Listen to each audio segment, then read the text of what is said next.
Hey guys, thanks for having me on the show today. So I'm here to discuss a problem that I had. It was a problem I experienced over this past weekend.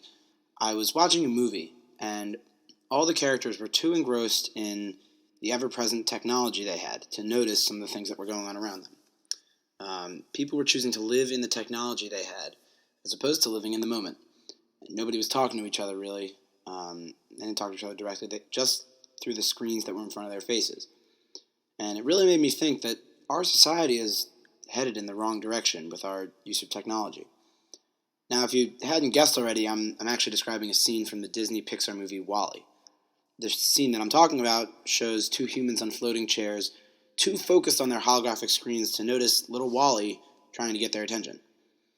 You may laugh when I say it, but this is actually a genuine threat to our society in the future. And no, I don't think that all humans are going to be obese, unable to walk, or end up in a zombie-like state.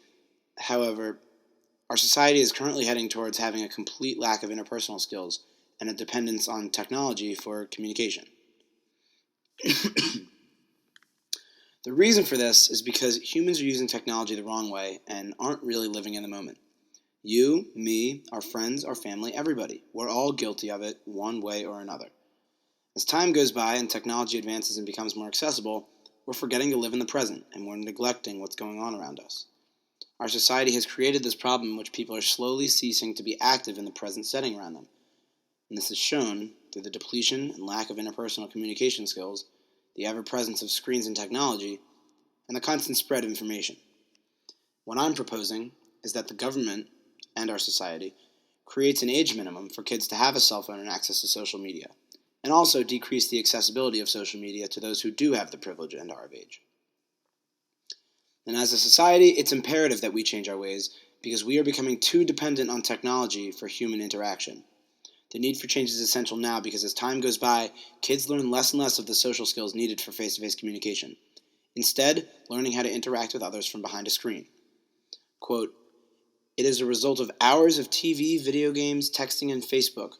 Interpersonal skills are being lost," says high school teacher Carol Silver in a New York Times editorial letter regarding young working-class adults. Quote, "Most people in their 20s still need to learn and understand the importance of knowing how to speak articulately, how to write grammatically, and how to dress appropriately," she says. As Silver proves, the impact that technology is making on people's social skills and ability to communicate with others is quite noticeable. These people were introduced to technology and social media as they grew up, and developed bad habits as a result. It's important to note that Silver is talking about people in their 20s, instead of little kids. This is our generation that she's talking about. This matters for us. While our age group is right in the middle of the discussion, it's not limited to the college-aged person. New York Times writer Jenna Wortham published an article titled "Trying to Live in the Moment and Not on the Phone." She says, quote, "I'm as guilty as anybody. Drawn into an endless loop of checking alerts, reading my social media streams, and replying to non-urgent emails and text messages, sneaking a peek at the screen during movies or other outings, I've occasionally been so preoccupied by a text message that I've almost bumped into someone on the street." Wortham, nearly a full generation above us, finds that she too has trouble staying away from her phone. However, what's important here is that she doesn't mention a depletion of her communication skills. Instead, she has trouble staying away from her phone. Her difficulty involves staying ever-present and away from, quote, various pings and vibrations coming from her iPhone. Wortham was able to grow up and develop these crucial skills for communication, and once she had, that's when cell phones and social media became a staple in everyday life. Our generation and age group, well, we aren't so lucky. We've grown up with these devices constantly involved in our lives, and a lot of us haven't fully developed those skills, and it's getting worse by the day. Ease of access is an issue that technology creates for those attempting to live in the moment. In another New York Times article discussing the current trend of messaging apps, authors Mike Isaac and Michael de la Merced say, quote, "Messaging users on average pick up their phones several times an hour. They're aggregating people's attention." With social media networks, texts, emails, calls, games, the internet, and more at the touch of your fingertips, it's hard to stay away from it all. It becomes a crutch for us in awkward social situations, boredom, or a moment of free time. Instead of making conversation with other people in an elevator, it's much easier to pull out your phone and refresh your Instagram feed or send out a tweet. This constant connection to the web goes right back to the depletion of communication skills, acting as a crutch to people so they can avoid small talk with strangers. Technology is everywhere, and it's becoming everything to some people. Kevin Kelly, senior maverick at Wired, gave a conference in 2011 titled The Future of the Digital Media Landscape, in which he discusses this constant connection. Quote, "We're not reading anymore, we're screening. And we're screening because there are screens everywhere. We're no longer people of the book. We are now people of the screen." He highlights the fact that there are screens in our homes, in our pockets, on our walls, in airplanes, in the grocery store, even at the gas station. These screens can be filled with anything, and they can show anything. And with these screens everywhere showing us anything we want to see, people are able to keep track of what's going on in the news up to the minute, and even on Twitter, up to the second. This continuous flow and spread of information also hinders our ability to stay present, as with one click of a button and suddenly we're living in a moment that's thousands of miles away. In order for people to always be living in the moment and enjoy the real things in life, we as a society need to figure out how to use our technology the right way. We first need to make people aware of this issue, and then we need to get everybody involved. Our society needs to figure out how long it takes for kids to fully or sufficiently develop their social skills. We need to figure out an acceptable age to set this barrier at so that developed kids can still have a cell phone when it's okay. We also need to restructure our legal system to create a way of limiting private organizations' rights so that we can take away some of the exposure of social media networks in public.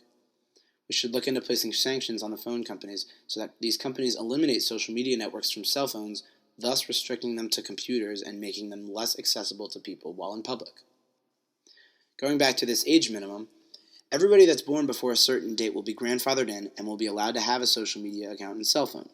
Everybody younger will have to wait until they reach that certain age minimum before they are given access. This law will strongly hinder the abilities of people to stay connected to social media sites while in public, and it will also allow kids to develop. It will be enforced with fines for those who try to gain access before they're of age, and it will be dealt with like an underage drinking case. Upon becoming of age, kids will be given access to this cell phone and username for social media accounts. If enacted, this plan will allow for kids to fully develop their social skills and then be given access if they so choose.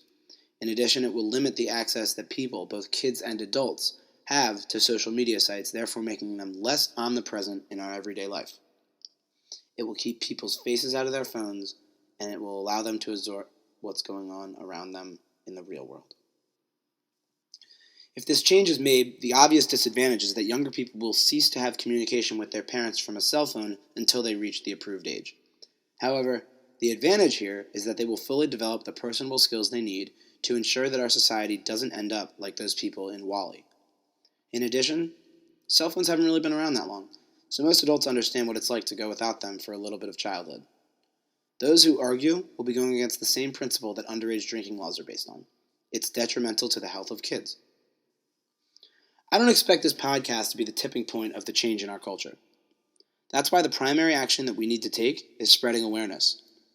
All you guys listening right now, be mindful of your usage of the technology that you have. Make an effort to live in the present moment, and if you see somebody who isn't, let them know. Tell them that they too should make an effort, and explain why. If everybody simply reminds their friends of this issue, it'll spread. Our first step is simply just to get the ball rolling, and have people understand this problem.